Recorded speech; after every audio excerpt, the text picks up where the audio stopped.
आप देख रहे हैं हेडलाइंस 24 खबरों की हकीकत में आपके साथ शाहाना खान। भारत शासित कश्मीर के श्रीनगर में सोमवार से G20 टूरिज्म वर्किंग ग्रुप की बैठक शुरू हो गई है। भारत इस साल G20 की अध्यक्षता कर रहा है और अब तक दर्जनों बैठकें हो चुकी हैं, लेकिन श्रीनगर में होने वाली बैठक की खास चर्चा हो रही है। कश्मीर में अगस्त 2019 के बाद पहला कोई बड़ा अंतर्राष्ट्रीय आयोजन हो रहा है। नरेंद्र मोदी की केंद्र सरकार ने अगस्त 2019 में अनुच्छेद 370 को समाप्त कर दिया था। भारतीय संविधान के अनुच्छेद 370 के तहत कश्मीर को विशेष राज्य का दर्जा हासिल था।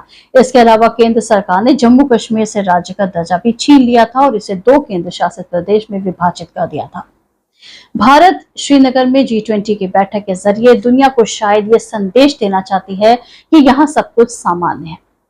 पाकिस्तान ने श्रीनगर में होने वाली बैठक का विरोध किया था, लेकिन अब चीन, तुर्की और सऊदी अरब ने इस सम्मेलन में शामिल होने से मना कर दिया। मिस्र को विशेष अतिथि के तौर पर बुलाया गया था, लेकिन मिस्र भी बैठक में शामिल होने के लिए नहीं आया, जबकि इंडोनेशिया ने दिल्ली स्थित अपने दूतावास के एक अधिकारी को बैठक में शामिल होने के लिए भेज दिया। ऐसे में सवाल उठता है कि श्रीनगर में बैठक का आयोजन कर भारत क्या हासिल करना चाहता है और जिन देशों ने इस बैठक में शामिल होने से इनकार किया उसे किस तरह से देखा जाएगा। अनुच्छेद 370 हटाए जाने के बाद कश्मीर में पहली बार अंतर्राष्ट्रीय स्तर का कोई आयोजन होने जा रहा है। भारत को इस वर्ष G20 की अध्यक्षता मिली है। श्रीनगर में एक तरफ जहां सुरक्षा के इंतजाम कड़े कर दिए गए हैं, वहीं इस बात का भी ध्यान रखने की कोशिश की जा रही है कि पर्यटकों को भी ज्यादा दिक्कतों का सामना ना करना पड़े। साल 2019 में जम्मू कश्मीर से अनुच्छेद 370 हटाया गया था, इसीलिए ये समझना जरूरी है कि जमीन पर क्या कुछ बदला है और क्या कुछ नहीं बदला। भारत सरकार ने साल 2019 में अनुच्छेद 370 हटाने के समय जिन मुद्दों पर जोर दिया था, उनमें से थे कि जम्मू कश्मीर से चरमपंथ खत्म होगा, जम्मू कश्मीर में विदेशी निवेश आएगा, जम्मू कश्मीर में एक नए सियासी दौर का आगाज होगा, विकास का एक नया दौर शुरू हो जाएगा। 5 अगस्त 2019 को भारत सरकार ने जम्मू कश्मीर से अनुच्छेद 370 हटाकर जम्मू कश्मीर का विशेष दर्जा खत्म कर राज्य को 2 अलग अलग केंद्र शासित प्रदेशों में बांट दिया था। लद्दाख, जो कि जम्मू कश्मीर का ही हिस्सा था, उसे एक अलग केंद्र शासित प्रदेश बना दिया गया। जम्मू कश्मीर का विशेष दर्जा खत्म करने के बाद कश्मीर एक लंबे समय तक बंद रहा था, जिसके तहत इंटरनेट और मोबाइल सेवाएं भी बाधित रहीं। जम्मू कश्मीर में बीते 3 वर्षों में सुरक्षा बलों ने चरमपंथ के खिलाफ जो लड़ाई लड़ी थी, उसमें सुरक्षा बलों को कई कामयाबियां जरूर मिली, लेकिन चुनौतियां अब भी बरकरार हैं।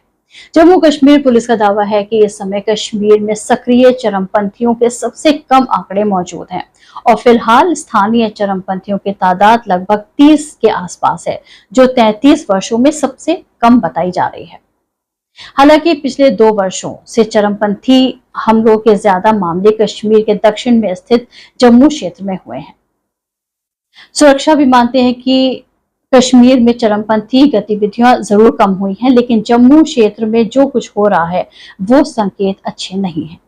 जम्मू कश्मीर में चुनाव न कराने को लेकर कम्युनिस्ट पार्टी ऑफ इंडिया के स्टेट सेक्रेटरी यूसुफ तारिगामी से पूछा गया तो उन्होंने जवाब दिया कि जब कश्मीर में सब कुछ नॉर्मल है और सभी चीजों को दुरुस्त किया गया है तो चुनाव क्यों नहीं कराए जा रहे हैं। उन्होंने कहा कि सरकार कह रही है कि कश्मीर में विकास हो रहा है, सब कुछ सही जम्मू में चल रहा है, पर्यटक भी कश्मीर में आ रहे हैं, परिसीमन और मतदान के आंकड़ों को भी सही किया गया है। अगर ये सब कुछ किया गया है तो जम्मू कश्मीर में चुनाव क्यों नहीं कराए जा रहे? वर्ष 2019 में लोकसभा के चुनाव भी हुए हैं और अगले आम चुनाव भी करीब हैं। कर्नाटक में भी हाल ही के दिनों में विधानसभा चुनाव हो चुके हैं, लेकिन सिर्फ जम्मू कश्मीर ही है ऐसा है जहां पे चुनाव अभी तक नहीं हुआ। बीते 2 वर्षों में कश्मीर में पर्यटकों की बड़ी भीड़ उमड़ती हुई देखी गई है और यह सिलसिला जारी है।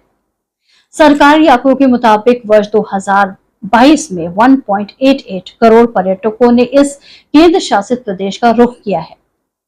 जाहिर है बड़ी संख्या में आने वाले पर्यटकों की वजह से स्थानीय बिजनेस और ट्रैवल इंडस्ट्री को फायदा होगा, लेकिन एक दूसरा पहलू ये भी है कि कश्मीर के ट्रेड मार्केट से जुड़े लोगों का कहना है कि उनका कारोबार ठप पड़ा हुआ है। हालांकि वहां पे रह रहे मोहम्मद यासीन खान के मुताबिक स्थानीय बाजारों में ये चीजें दिखाई नहीं पड़ती। 2019 में आर्टिकल 370 हटने के बाद कश्मीर लंबे समय तक बंद रहा। फिर कोविड का प्रकोप झेलना पड़ा। कारोबारियों को बैंकों से कर्ज भी उठाना पड़ा, जो वो आज तक अदा नहीं कर पाए हैं। ज्यादातर लोगों का सवाल यह है कि अगर राज्य में इतना पैसा आ रहा है, तो फिर वो बाजारों में और स्थानीय कारोबारों में क्यों नहीं दिखता।